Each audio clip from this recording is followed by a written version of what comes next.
Dear students, Assalamu alaikum wa rahmatullahi wa barakatuh to you all. Bismillahir Rahmanir Rahim. Once again, I, from the core of my heart, welcome you all after a brief holiday of around 4 days. My dear students, before the inception of holidays, we were reading about the parlance or interview between Mukund and Umberto Eco. To the questions of Umberto Eco, Umberto Eco was responding very positively, and we will reach it at this point. You, on the contrary, told the story of your research. Here, Umberto Eco mentions, this is page number 71, okay? Open your book at page number 71, yeah. So, you, on the contrary, told the story of your research. Umberto Eco actually describes to the narrator, the Mukund, that the day when Umberto Eco submitted his thesis upon his research, the professor then told him that he is actually describing the whole story of his research. He recognized that I was right in, okay, even including your trials and errors. Usually होता ही में बेटा research करने वाला अपनी गलतियों को बयान नहीं करता है. उम्बर्तो इको ने चूंकि अपनी गलतियों और मुश्किलात को बयान किया था, लिहाजा उम्बर्तो इको के प्रोफेसर ने उसकी तारीफ की थी. उम्बर्तो इको कहता है किससे? मुकंड से. At the same time, he recognized that I was right and went on to publish my dissertation as a book, which meant he appreciated it. और then the उम्बर्तो इको मेंशन करता है कि वो जो प्रोफेसर इतना खुश हुआ, उसने कहा कि तुम अपने इस रिसर्च का, डिसर्टेशन का, अपने इस रिटन वर्क का आप किताब बना सकते हो. इसका मतलब है कि उसने शाबाशी दी. At that point, at the age of 22, I understood scholarly books should be written it the way I had done. Umberto Eco ये कहता है, जब मैंने अपनी थीसिस सबमिट किए, उस वक्त मैं 22 साल का था, तब मुझे समझ में आ गया जो फिलोसोफर्स और स्कॉलर्स को किताबें लिखना चाहिए उस तरह से लिखना चाहिए जिस तरह से मैंने लिखा है. By telling the story of the research, किस तरह से कि उसने जब तहकीक कर रहा था तो किन किन मुश्किलात का सामना करना पड़ा, वो सब बयान करके. This is why my essays should always have a narrative aspect. Umberto Eco कहता है इसीलिए मेरे अक्सर मज़ामीन में, एसेस में आप देखेंगे वहां कहानी जैसी बातें बयान है, यानी कहानी का पहलू नुमाया है. And this is why probably I started writing narratives to so late at the age of 50 more or less. इसीलिए मैंने कहानियां लिखना अपनी उम्र के आखिर में शुरू किया है, यानी 50 साल की उम्र में या उससे कम या ज्यादा. I remember that my dear friend Ronald Barthes was always frustrated that he was an essayist and not a novelist. Then the narrator, Umberto Eco told the correspondent of the Hindu Time, Mukund, that he used to have a friend named Ronald Barthes who have very interested in writing essays rather than novels. But he was in a situation of frustration. Dear students, frustration कहते हैं कोई काम जो आपको होता हुआ नहीं दिखता, या कोई काम में when you got entangled in a situation, whenever entanglement occurs, then the person's mind and his think power could not do anything or wouldn't show any way to the person, then we would say he is frustrated. In the same fashion, यहाँ पर उम्बर्तो eco का दोस्त Ronald बैर्थास भी क्या हुआ था? Frustrate हुआ था. लो, he wanted to do creative writing one day or the another, but he died before he could do so. Umberto Eco ये कहता है, मेरे उस दोस्त को नई ये क्या कहते हैं प्यारे बच्चों, क्रिएटिव राइटिंग, तख्लीकी निगारी का यानी अलग अलग लिखने का काफी शौक था, लेकिन उससे पहले कि वो कुछ कर सके वो मर गया. I never felt this kind of frustration. फिर उम्बर्तो इको कहता है, लेकिन मुझे इस किस्म का जुर्मुट या एक किस्म का तज़ब्ज़ुब कभी भी महसूस नहीं हुआ. I started writing novels by accident. मैंने नावल लिखना किसी आदत से शुरू किया था, यानी कभी मैंने अचानक से नावल लिखना शुरू किया, फिर मैं आदत लग गई, मैं नावल लिख लिया मैंने. यानी मैं नावल लिखता नहीं था, नावल लिखने के था तो मुझे ऐसी लग गई. I had nothing to do with the day and so I started. I now was probably satisfied for taste of my narration. My taste for narration. क्योंकि मुझे कहानियां बताने का काफी शौक है, लिहाजा नावल में अमूमन चूंकि एक लंबी कहानी होती है, लिहाजा मैं कहानियां लिखता हूं ताकि अपने शौक को पूरा कर सकूं. फिर मुकंद उससे दूसरा सवाल पूछता है, Taking about novels from being a famous academic, you went to becoming a spectacularly famous after the publication of The Name of the Rose. You have written 5 novels against many more scholarly works of non-fiction, at least more than 20 of them. Mukund यहाँ कहता है, जनाब अली, मैं आपके बाद जहाँ तक आपके नावल का ताल्लुक है, आप तो एक मशहूर एकेडमिक थे, आप एक फिलोसोफर थे, आपने कहानी लिखना शुरू किया, आपने अपनी फिलोसफिकल जो वॉक था नॉन फिक्शन का, उसको छोड़कर आपने नावल लिखना शुरू कर दिया, जबकि आपकी जो मशहूर नावल थी the Name of the Rose, the Name of the Rose, the Name of the Rose, the Name of the Rose जो है एक नावल है जो उम्बर्तो इको ने लिखा है, जो काफी मशहूर हो चुकी थी। अब मुकन कहता है तो आपकी इस नावल से आप काफी फेमस हो गए, जबकि आपकी कुल 5 नावल ही है जनाब, जाके आपका नॉन फिक्शन काम यानी जो फिलोसोफिकल काम है वो आपका 20 है, 20 से ज्यादा है।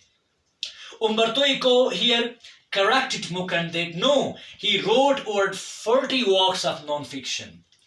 मुकुंद कहता है over 40, among them a seminal piece of work on semiotics. उन 40 में से semiotics में यानी साइंस के बारे में जो what sort of symbols or inferences or logical deduction one can have from the science, okay, उस बारे में स्टडी को कहते हैं semiotics. यहाँ पर मुकुंद कहता है इसका मतलब उन 40 किताबों में से तो आधा काम तो आपका semiotics में था. But ask most people about Umberto Eco and they will say, oh, he's a novelist. Does that bother you? यहाँ पर मुकुंद कहता है जनाब अली, लेकिन जब किसी से पूछा जाता है कि उम्बर्तो इको के बारे में आप क्या जानते हो, तो वो लड़का या लड़की या वो आदमी जवाब देता है हाँ वो एक नावलिस्ट है. इससे आपको क्या तकलीफ नहीं होती है? तो आप एक फिलोसोफर है, आपको कोई कहेगा कहानी लिखने वाला, दास्तान निगार कहेगा कोई, आप एक हकीम दाना फलसफी हो, तो क्या आपको गुस्सा नहीं आता? उम्बर्तो इको रिप्लाई करता है yes, because I considered myself a university professor who writes novels on Sundays. Umberto Eco कहता है जनाब हाँ मुझे काफी गुस्सा महसूस होता है जब कोई मुझे नावलिस्ट कहता है, क्योंकि मैं नावल तो सिर्फ संडे के दिन ही लिखता हूँ, बाकी हफ्ते के बाकी दिनों में मैं स्कॉलरली काम करते रहता हूँ. It's not a joke. I participate in academic conferences, not meetings of pen clubs and writers. मैं छोटे मोटे कहानियां लिखने वाले, अफसाने लिखने वालों की मीटिंग्स में नहीं जाता, मैं तो बड़े बड़े स्कॉलर्स और फिलोसफर्स के गैदरिंग में हिस्सा लेता हूँ. ये उम्बर्तो इको कहता है. I identify myself with the academic community. मैं अपने आप को मामूली लेटर नहीं समझता, बल्कि मैं अपने आप को हुक्मा की फेरिस्त में इंदराज करना चाहता हूँ. यहाँ उम्बर्तो इको मुकुंद से कहता है मैं एक फेमस पर्सनालिटी हूँ. देखो बेटा, एक आपकी एकेडमिक दुनिया है जहां पर टीचिंग का काम चलता है, फिलोसफी के से लेकर वर्ल्ड रियलिटीज का. एक दूसरी है यहाँ फिक्शन की दुनिया जहां पर एक मुसन्निफ बैठ के कहानी लिखते बैठता है.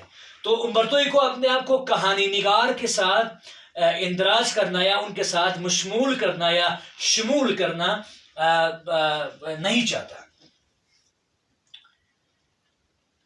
But okay, if most people have read only the novels, laughs and shrugs. फिर उम्बर्तो को कहता है चलो ठीक है, अगर वो अपने हंसता है और अपने बाजुओं को हिलाता है इस तरह से. I know that by writing novels, I reach a larger audience. I can't expect to have 1 million readers with stuff on semiotics. फिर उम्बर्तो इको को एहसास होता है, खुद कहता है जनाब जहां तक नावल का ताल्लुक है, देखो बेटा ये होता है फिलोसफी वाला काम, यहाँ पर सीमियोटिक्स है यानी वो इल्म जो साइंस से वाबस्ता है, यहाँ पर है कहानी. तो चूंकि अमूमन लोग कहानी पढ़ने के शौकीन है, लिहाजा उम्बर्तो इको कहता है जनाब मुकुंद ठीक है ये बात भी, अगर लोग मुझे नावलिस्ट कहते हैं तो कहने दो, क्योंकि अक्सर लोग जो मेरे जो लार्जर ऑडियंस जो मुझे अक्सर लोग मुझे पढ़ते हैं वो कहानी ही पढ़ेंगे. कम ही लोगों को इस किस्म के फिलोसफिकल काम में इंटरेस्ट है, क्योंकि फिलोसफी वाली बातें अमूमन लोगों को समझ में नहीं आती, तो जो चीज समझ में ना आई लोग क्यों पढ़ेंगे. इसलिए उम्बर्तो इको कहता है कि I think that most of my readers are from the fictional background and most of them even did not have any idea about philosophical works, so how could they read such works. Umberto Eco कहता है ठीक है फिर अगर लोग मुझे novel कहते कहने दो, क्योंकि अक्सर लोग मेरे नावल पढ़ने वाले ही होते हैं. फिर मुकुंद कहता है which brings me to my next question. The Name of the Rose is a very serious novel. जनाब अब मेरा दूसरा सवाल है आपसे कि आपकी जो नावल है नेम ऑफ द रोज वो काफी डिफिकल्ट नावल है. It's a detective yarn at one level. ये जो नावल है एक हिसाब से तलाश और जुस्तजू से वाबस्ता है, but it also delves into metaphysics, theology and medieval history. यहाँ पर दो बातें आ गई बेटा मुकुंद का सवाल पर। मुकुंद ये कहता है जनाब आपकी जो नावल है नेम ऑफ द रोज, ये काफी सीरियस नावल है। इस नावल के दो पहलू है। एक पहलू है डिटेक्टिव, यहाँ पर जुस्तजू है, जुस्तजू या तलाश वाला पहलू भी है, और जो दूसरा वाला पहलू है ये बड़ा टफ है इस नावल का। यानी इस नावल में जो दूसरी बातें हैं, डेल्व का मतलब होता है बेटा दाखिल होना। यानी यहाँ मुसन्निफ मुकुंद कहता है कि जनाब आप काफी गहराई के साथ आपने छानबीन का काम लिया है। किस किस में? पहले थियोलॉजी में। देखो बेटा थियोलॉजी का मतलब होता है असल में स्टडी ऑफ गॉड, यानी खुदा के बारे में, या study of religion, study of religion यानी मजहब के बारे में पढ़ना या खुदा के बारे में पढ़ना। तो मुकुंद ये कहता है जनाब आपकी नावल का एक पहलू ठीक है तलाश का है, दूसरा पहलू में काफी मजहबी बातें हैं, मजहब के बारे में डिस्कशन से, खुदा के बारे में डिस्कशन है, और दूसरा मीटाफिजिक्स। बेटा मीटाफिजिक्स, मीटा का मतलब होता है आफ्टर या बियॉन्ड बोलो, फिजिक्स तो हो गया फिजिक्स यानी फिजिक्स के बियॉन्ड, यानी मेटेरियलिस्टिक वर्ल्ड के बियॉन्ड। प्यारे बच्चों मैं बता दूं आपको मीटाफिजिक्स का मतलब होता है study about realities which are not physically sensible. Physically sensible. It means what? Metaphysics is the philosophical world where one could talks about, for example, spirits, souls, angels, and especially in the Judeo-Christian tradition and the Islamic tradition, we talk about Qiyamah, the hereafter, the resurrection. So metaphysics means the study of resurrection, क़यामत के बारे में बात करना, रूह के बारे में, तजद्दुद के बारे में। तो मुकुंद कहता है जनाब आपकी जो पढ़ाई थी, आपकी जो किताब rose of the Name of the Rose है, उसमें एक पहलू मेटाफिजिक्स का भी है, यानी स्पिरिचुअल वर्ल्ड के बारे में पढ़ने के बारे में भी है, और तीसरा पहलू मिडीवियल हिस्ट्री, तो आपको मालूम है यानी तारीख कुरून वुस्ता, यानी दरमियान वाले जो दुनिया है उसकी तारीख भी मिलती है। यानी आपकी नावल में का जो दूसरा पहलू है वो काफी टफ है, तारीख मिलता है, फलसफा मिलता है, मजहब मिलता है, रूह और खुदा के बारे में गुफ्तगू मिलती है। लिहाजा आपकी ये नावल ज्यादा फेमस होने के पीछे कहीं ये कारण तो मत है। फिर कहता है कि yet it enjoyed a huge mass audience, फिर भी अक्सर लोगों ने इस किताब को पढ़ा है। Were you puzzled at all by this? क्या आप इस बात को लेकर हैरान नहीं है कि इतनी टफ नावल को पढ़ने के लिए लोग आमादगी दिखाते हैं, यानी इतने मुश्किल मौजू पर गुफ्तगू करने के बावजूद भी अक्सर लोगों ने आपकी नावल को पढ़ा है, तो क्या आप इससे हैरान नहीं होते हैं? इंशाअल्लाह उम्रतो को इसके सवाल के बारे में क्या जवाब देते हैं, और बाकी बस एक दो पैराग्राफ और बचे हैं, अभी टाइम काफी हो रहा है बेटा। I am gonna finish here. Thank you for watching this video. Watch it again and again in order to get the points very clear. If still you might confront any problem, so please do call me. Thank you for watching this video. Khuda Hafiz.